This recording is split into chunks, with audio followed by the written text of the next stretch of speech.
महल मध्य प्रदेश की राजनीति का मुख्य केंद्र माने जाते थे। चुनाव किसके पक्ष में जाएगा यह महल ही तय करते थे। अब महल अपनी राजनीति विरासत को बचा पाएगा, यह आने वाले विधानसभा चुनाव में बखूबी तय हो जाएगा। हम बात कर रहे हैं ग्वालियर के कैलाशवासी महाराज माधवराव सिंधिया के सपुत्र वर्तमान में केंद्रीय मंत्री ज्योति सिंधिया की। दरअसल मध्य प्रदेश में मार्च 2020 में कांग्रेस के वरिष्ठ नेता और गांधी परिवार की खासम खास ज्योति सिंधिया ने कांग्रेस पार्टी से इस्तीफा देकर सबको चौंका दिया था। इतना ही नहीं, सिंधिया के समर्थन में 22 विधायकों ने मिलकर कमलनाथ सरकार को गिरा दिया था। सरकार गिराने के बाद सिंधिया समेत सभी विधायकों ने भाजपा का दामन थामा। फिर से शिवराज सिंह चौहान को मुख्यमंत्री पद पर आसीन कराया। कमलनाथ की सरकार गिराने से लेकर अब तक मध्य प्रदेश की सियासत में काफ़ी बदलाव आया। सिंधिया कांग्रेस में रहते हुए बीजेपी पार्टी को जमकर कोसते थे। अब सिंधिया उन्हीं के नेता सिंधिया के साथ बैठे दिखाई देते हैं। तो और ग्वालियर चंबल संभाग के भाजपा के नेता महल के खिलाफ हमेशा आग उगलते थे। उनके घर भी सिंधिया जा चुके हैं। 2018 में ग्वालियर चंबल में 34 से 26 विधानसभा सीट सिंधिया के अथक प्रयास और मेहनत के चलते ही कांग्रेस को मिली थी, लेकिन अब सिंधिया की ज़मीन भाजपा की हो गई। कई राजनीतिक समीकरण बनते बिगड़ते दिखाई दे रहे हैं। क्या सिंधिया ग्वालियर चंबल संभाग में 34 में से 26 सीट का इतिहास फिर से दोहराएंगे, इस पर संशय है। कांग्रेस में रहते हुए ग्वालियर चंबल में टिकट वितरण का काम महल से ही तय होता था। 2019 में अपने ही सेवादार से गुना लोकसभा सीट से चुनाव हारने के बाद सिंधिया का कांग्रेस पार्टी से मोहभंग होने लगा था। गुना में चुनाव के हारने के बाद सिंधिया बिना चुनाव जीते वर्तमान में केंद्रीय मंत्री हैं। कांग्रेस विधायक सतीश सिकरवार ने कहा कि कांग्रेस में सिंधिया को लोग भगवान की तरह पूछते थे, उन्हें श्रीमंत और महाराज कहते थे। भारतीय जनता पार्टी में आने के बाद वह भाई साहब हो गए। भाजपा ने उनका मान सम्मान समाप्त कर दिया। बीजेपी में सिंधिया हाशिए पर चल रहे हैं।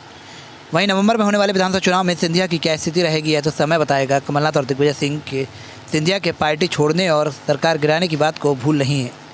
राजनीतिक रैलियों से सार्वजनिक मंच पर वह सिंधिया के खिलाफ भाषण देने से चूकते भी नहीं हैं। महल ग्वालियर चंबल संभाग की धुरी मानी जाती थी। महल की राजनीतिक विरासत अपनी जड़ें मजबूत करेगी या फिर खोखली हो जाएगी, यह समय ही बता पाएगा। देखो, ऐसा है कि अब क्या होगा क्या नहीं होगा ये तो भविष्य बताएगा। लेकिन जब ज्योतिराज सिंधिया जी कांग्रेस में थे तब वो श्रीमंत थे। आज वो ज्योतिराज सिंधिया होकर रह गए हैं।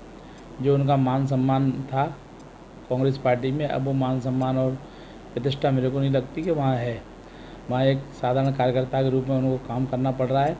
पहले वो सभी टिकट पार्षद से लेके और पूरे चंबल अंचल ग्वालियर अंचल के टिकट, चाहे नगर पंचायत हो, नगर पालिका हो, महापौर हो, सभी टिकट सिंधिया जी की बिना सहमति के नहीं बढ़ते थे। आज वो बीते दिनों की बात हो गई। अब निश्चित रूप से वो हंसिए पे हैं भारतीय जनता पार्टी में। और आने वाले समय में होता है क्या, देखना पड़ेगा। देखिए, एक ही किसी व्यक्ति का बार बार नाम लेना इस बात को इंगित करता है कि उस व्यक्ति के प्रति उनके मन में दहशत है। भाई, सिंधिया जी जैसे कांग्रेस में काम करते थे उससे ज़्यादा ऊर्जा से भारतीय जनता पार्टी में काम कर रहे हैं।